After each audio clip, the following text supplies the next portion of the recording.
audience, this is your host Oprah, and today we have a special guest, Stephanie Kovis, to share her personal story in conclusion of the weekly book, The 7 Habits of Highly Successful Families. She's going to talk about her journey from survival to significance. Stephanie. Thank you, Oprah. It's so great to be on the show. I'm such a fan. I suppose I'll start with, the beginning of my life. I used to have a pretty hard time.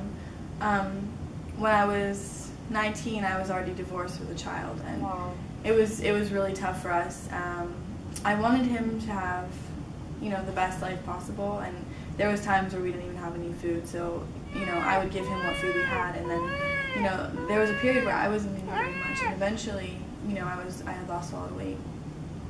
And so one of my coworkers noticed, and I eventually told her, and she got me in touch with this organization that helps mothers with dependent children, and they made it possible for me to go back to community college, which was just, wonderful. But, so I was going to school, and I always had this vision in mind, and my vision was that I wanted to be a successful mother so that my son would, be able to have food and clothes and a playground and everything that he needed, but also it was really important for me to help other people that were also in the situation that I was in now. I really felt passionate about, doing something for other people. Yeah. So I got through that. Talk about a little about how you met your husband and what that meant to your life, the impact that it made. Okay, so after when I was 22, actually, I got married, and this man is amazing. He's my husband now. And we had another daughter, right? So I was in community college, but I had stopped attending at this point to take care of the kids and live at home. And my husband was working at a factory, and we were doing okay. And when the kids got older, I always still had my vision in mind, and I really wanted to continue with my education to be, as successful as I could.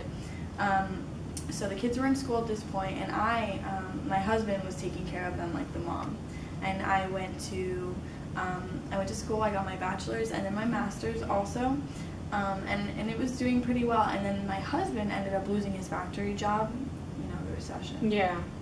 So it was really great because at that point I could support our family, and then he went back to school and he actually got his master's degree as well. So at this point we were doing pretty well. And I was asked from my college to speak at a graduation, as the alumni. And, I was pretty scared because, speaking to a bunch of women who are being recognized for their advancements in math and science and, everything they've done, it's a little bit, taunting, So I was like, all right, well, because of my vision, wanting to help others and hopefully, making a difference to them. Yeah. So I kind of made a deal with God, and I was like, all right, I'll do this, but if it doesn't work, then I'm never going to share my story again. It turned out to be really well. The women there, they got inspired, and they started a fund to help, disadvantaged mothers. So that was the first thing that happened, and it was really great. Wow.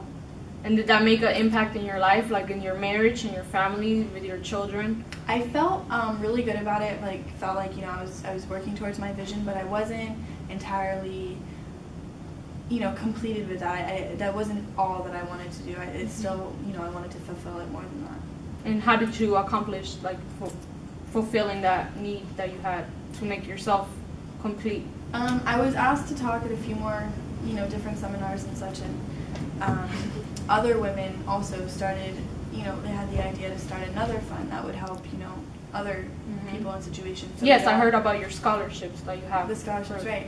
And so we all agreed that we would put, $125 a year towards this fund to help, these people. Yeah. And, so it was going really well.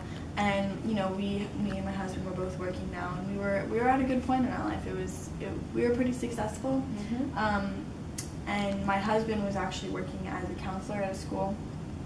And I was doing, the work with, sharing the word and getting people all the help that I could. And then when our kids got older, they, they became, I guess, people that were going to help others as well. So my son, he, he's a doctor, and he works for disadvantaged people in low-income areas, and then my daughter, she's like 20 right now, beautiful, and she is a volunteer English teacher for the second language, so I feel like at this point our family is really, coming together and we're all giving back, and that's the most important thing. I mean, it's not... Wow, that's a beautiful story. Yeah, it's really cool. Audience, now we have, after this inspirational story, I'm so excited that she's here and to share her story. We will be back with a short break, and we'll be back.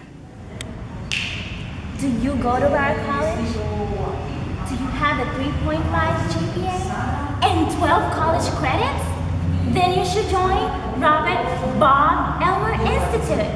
I love it. It has so many benefits. And let me tell you something. The advisor is Miss Nightingale. Yeah, it's pretty cool. Vitamin C. Vitamin C. Vitamin C makes me healthy. Vitamin C. Vitamin C. Vitamin C makes you healthy.